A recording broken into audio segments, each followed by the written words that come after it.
Good morning students. आज हम लोग पढ़ने जा रहे हैं एक ब्लड ग्रुप है RH ब्लड ग्रुप।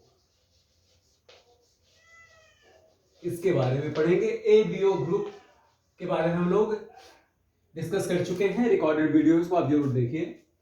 तो आइए थोड़ा सा फिर से चलते हैं 1900 में कार्ल लैंडस्टीनर ने ह्यूमन बीइंग के आरबीसी में, यानी इंसानों की आरबीसी में प्लाज्मा मेम्ब्रेन में दो ग्लाइकोप्रोटीन का पता लगाया, जिसको उन्होंने एंटीजन ए और एंटीजन बी का नाम दिया। और उन्हीं एंटीजन के बेस पर उन्होंने बताया ब्लड ग्रुप बना दिया। एंटीजन के बेस पर ब्लड ग्रुप, जिसमें एंटीजन ए मिला उसको ब्लड ग्रुप ए कह दिया गया, जिसमें एंटीजन बी मिला उसको ब्लड ग्रुप बी कह दिया गया, जिसमें एंटीजन ए बी मिला उसको ब्लड ग्रुप ए बी कह दिया गया, जिसमें कोई एंटीजन नहीं मिला उसको ब्लड ग्रुप ओ कह दिया गया। तो क्या हुआ, उसके बाद जब ब्लड ग्रुप का पता चल गया तो सेम ब्लड ग्रुप का ब्लड लोगों को ब्लड ट्रांसफ्यूजन किया जाने लगा।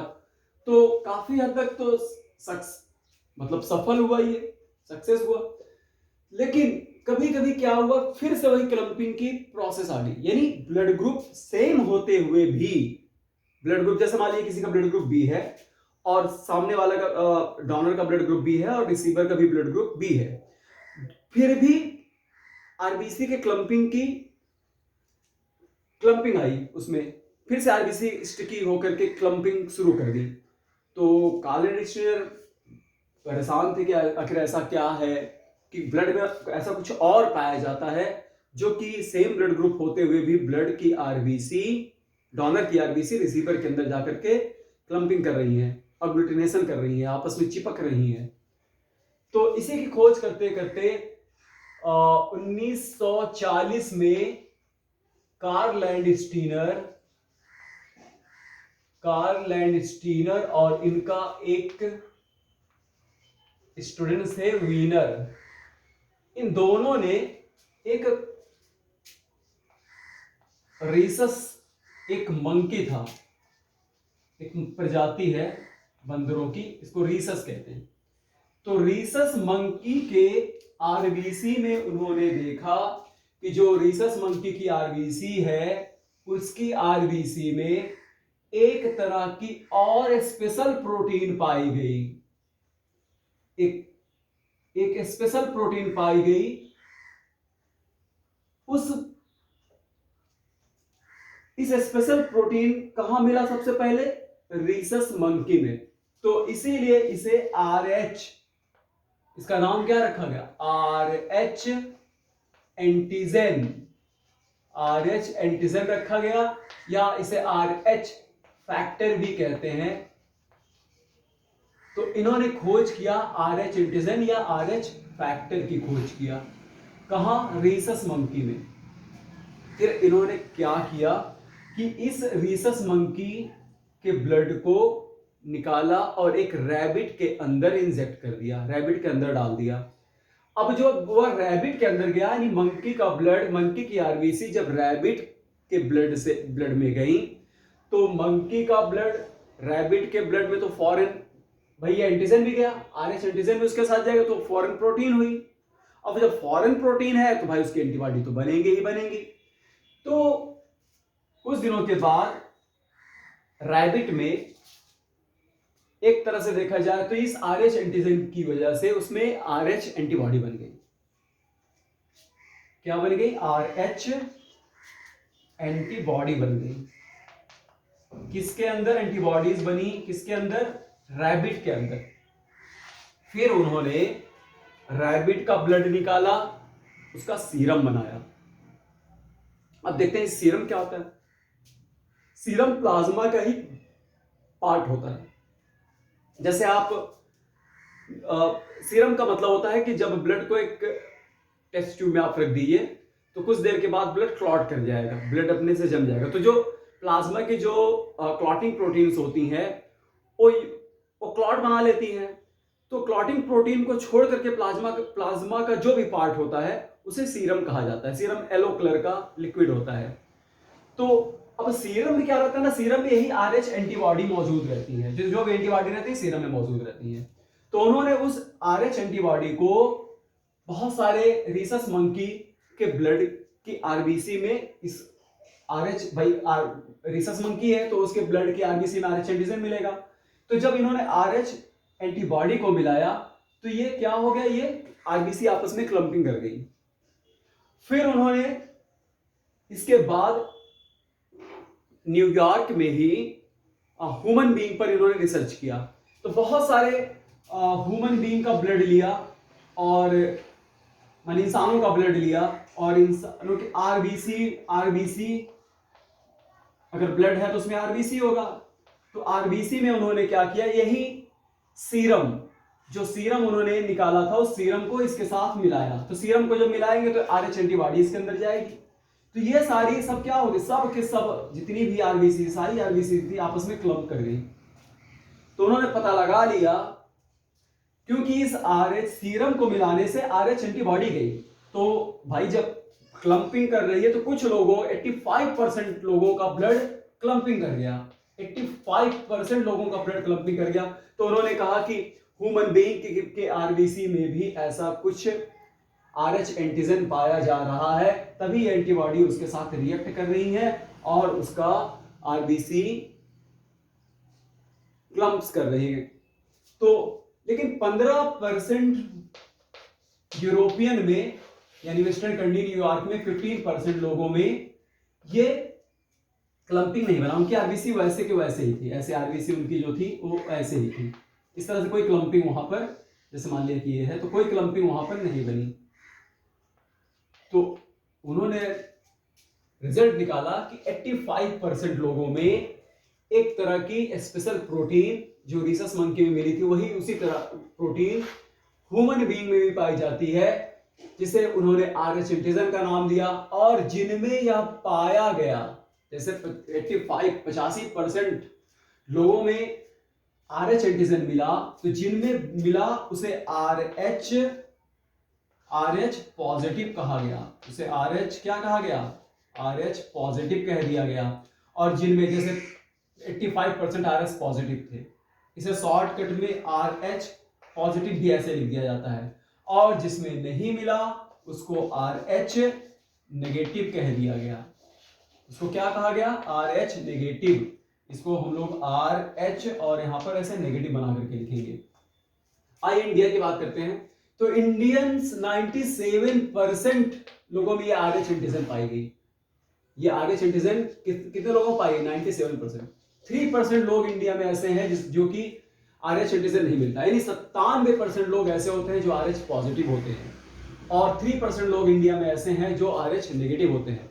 अब बात की जैसे एबीओ ग्रुप, यानी जैसे आप अक्सर सुने हैं कि मेरा ब्लड ग्रुप बी पॉजिटिव है, किसी का ब्लड ग्रुप बी पॉजिटिव है, किसी का ब्लड ग्रुप ओ नेगेटिव है। अक्सर आप सुनते हैं कि नहीं सुनते।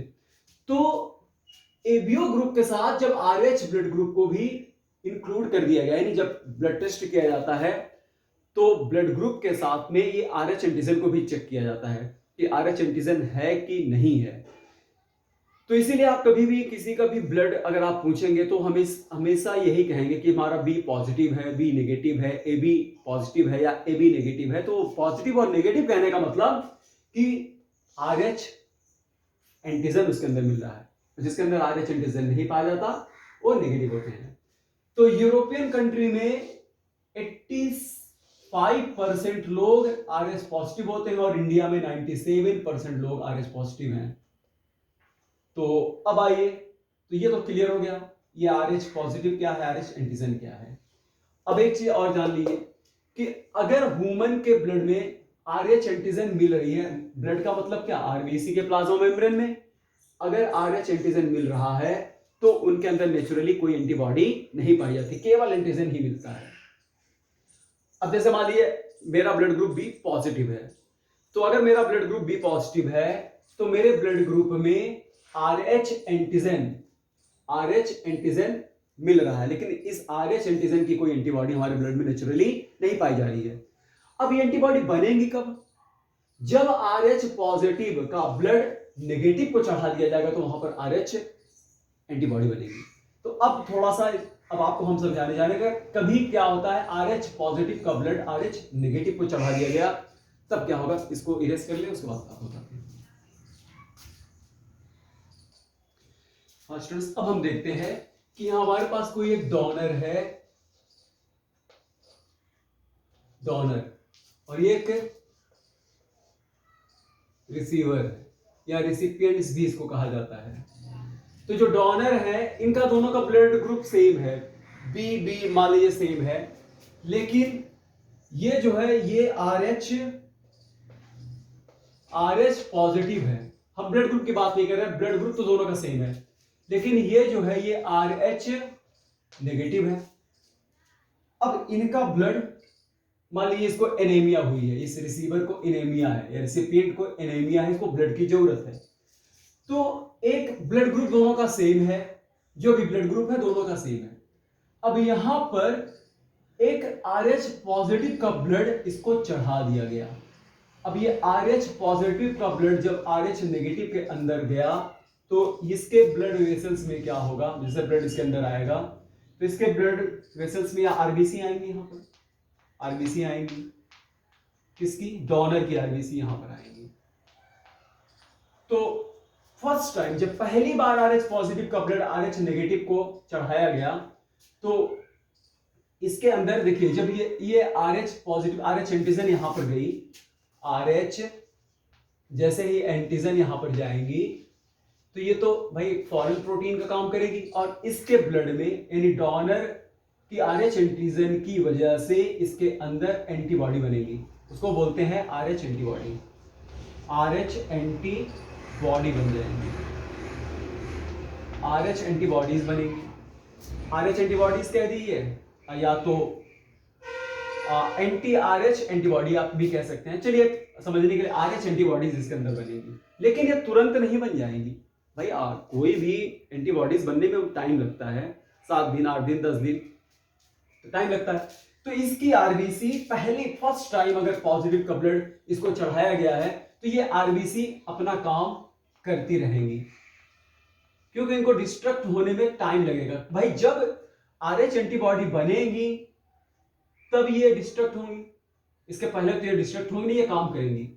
तो बाद में धीरे धीरे जब RH एंटीबॉडीज बनेंगी, लेकिन RH एंटीबॉडी जब बन जाती है तब इनको, तब तक तो ये अपना काम कर चुकी होती हैं, और उसके बाद ये धीरे धीरे धीरे धीरे करके इसका डिस्ट्रक्शन हो जाता है इस एंटीबॉडी की वजह से।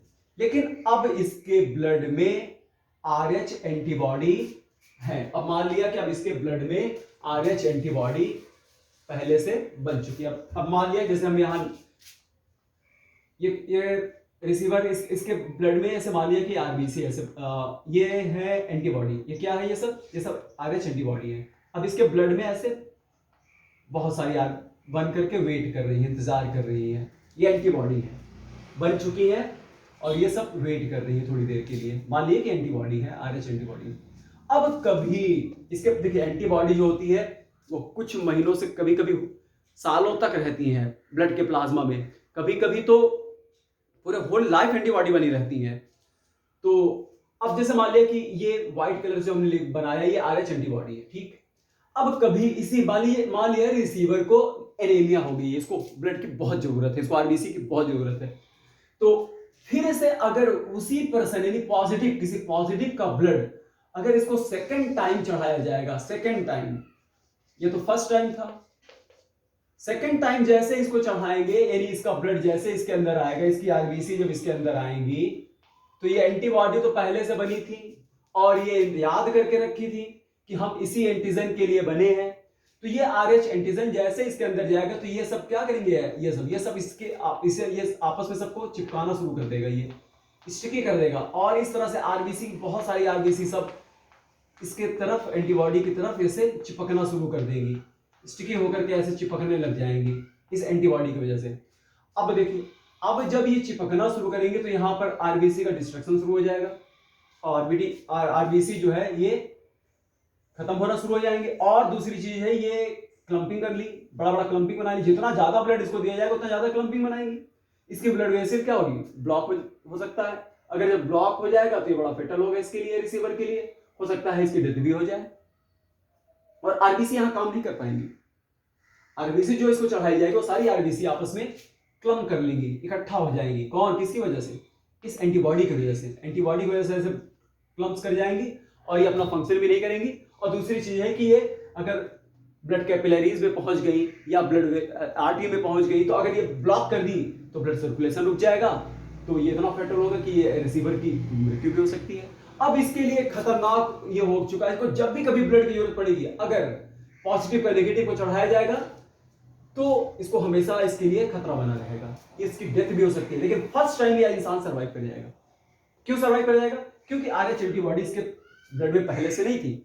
जब तक RH एंटीबॉडी बनती, लेकिन जब पहली बार बनती है तो कम बनती है, और ये इंसान फर्स्ट टाइम अगर इसको ब्लड ट्रांसफ्यूजन हुआ है तो ये अच्छी तरह से सर्वाइव करेगा, ये बचा रहेगा। लेकिन अगर दोबारा इसको अगर एंटीबॉडी बन जाने के बाद अगर दूसरी बार या तीसरी बार अगर इसको ब्लड दिया जाएगा तो इसकी डेथ भी हो सकती है। तो इसीलिए एबीओ ग्रुप के साथ RH ग्रुप का मैच करना भी बहुत जरूरी होता है। तो हमेशा आप याद रखिएगा, हाँ नेगेटिव का ब्लड पॉजिटिव को आप चढ़ा दीजिए, क्योंकि कोई एंटीजन नहीं है, लेकिन पॉजिटिव का आप पॉजिटिव को चढ़ा सकते हैं, लेकिन पॉजिटिव का कभी नेगेटिव को नहीं चढ़ाया जाता। तो ये आज हमने आपसे बात किया RH एंटीजन के बारे में, और इसीलिए ब्लड ग्रुप जो इसका बना वो क्या था, RH ब्लड ग्रुप कह दिया गया, एक दूसरा RH ब्लड ग्रुप है ये। तो अब देखिए इसी से क्या होता है, कभी कभी अगर जैसे RH पॉजिटिव अगर कोई मेल है और इसकी शादी RH नेगेटिव फीमेल के साथ हो गई, इसकी शादी मैरिज RH पॉजिटिव पर्सन की मैरिज जो है वो फीमेल RH नेगेटिव के साथ करनी, यानी तो इसके इनके बच्चों पर क्या असर पड़ेगा, तो इनके बच्चे जो होंगे यानी जो फीटस होगा उस पर क्या असर पड़ेगा, यानी जो फीटस होगा इनका जो चाइल्ड होगा, तो अगर पिता उसका फादर उसका RH पॉजिटिव है, अगर उसकी मदर RH नेगेटिव है, तो उस बच्चे पर क्या असर होगा, इसको हम लोग नेक्स्ट टाइम में देखेंगे। और एक बहुत खतरनाक डिजीज होती है बच्चों में, इसको कहते हैं इरेथ्रोब्लास्टोसिस फेटालिस। नेक्स्ट टाइम इसके ऊपर हम लोग डिस्कस करेंगे। Thank you.